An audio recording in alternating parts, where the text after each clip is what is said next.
you might know this, but I didn't know this. And looking up for this question was the when people reference the left wing or right wing, the history of it is that and I never knew this. So this was kind of cool. So I guess in 18th century France, it was just the wings of the assembly hall, right? That's where they sat. The right, if you wanted the king to have its traditional powers, you sat on the right. Yeah. And if you wanted the king to not have the traditional powers, you sat on the left. Mm-hmm. And I never knew that, and I always thought that it had to do with like a bird. Oh, like honestly, I was like, okay, I mean, I guess wings. I didn't even think like that, right? Yeah. But I still like that because I don't know. I just like the vision of it. And this past week when we were talking about how we were gonna come over, and I sent you this Mexican norteño song. Yeah. And I just go, hey man, this is what I'm about, just so you know who's coming over to your house, And there's one lyric in there that says, I'm a ownerless soul, just like a bird, I fly from port to port. And my question to you is, do you need both wings to fly? And in what direction are you trying to fly politically? Oh, well, I suppose a bird does need both wings to fly. That's an interesting way to phrase it. In a perfect world, if we could, we talk about secession. If we could secede, for instance, down to this neighborhood or something very small, I don't think you need both wings. For instance, I would prefer to have my life free of influence from left-wing people. That would be my goal. But I realize in 2021 in a populated area that's going to be tough to do.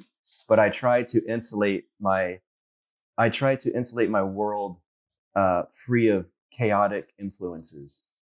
And my tattoo is a Hatebreed song. It says "Own Your World," and I try to do that as much as possible. And much of the left represents chaos and disorder and disunity. So I try to eliminate that from my little section of life here, segment of the. So you would cut off one of the wings and stay where you can. I'd stay grounded. Stay grounded. Yes. Sure. Okay. I understand that.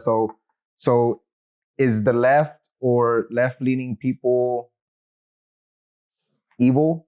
I think the philosophy is. I think the people that are hardcore, the true believers in actual left-wing philosophy, I don't want to paint with a broad brush and say they're all evil. I think a lot of them are fooled into certain ways of thinking because the left is very good at presenting their case as if they're the people that care about the little man. And so that's a natural instinct that you think, well, I do that. I care. I don't want someone to starve in the streets. When you dig into the philosophy a little bit deeper than that, you realize it's about controlling everybody, and it's a supremacist movement. In other words, the left wing doesn't want you to just live your life like you want to do, and I think we see that quite often now.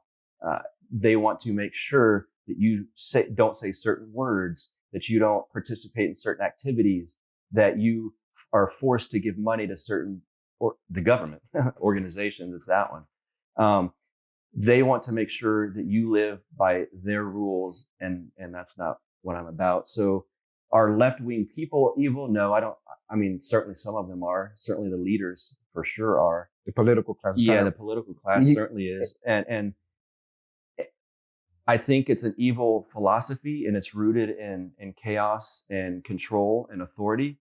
But there's a lot of people that are kind of most people aren't like us where you focus on politics daily, but there's plenty of people that would say, yeah, I lean left. I like to help the poor people. Those people certainly aren't evil. They just don't look into things any further than that.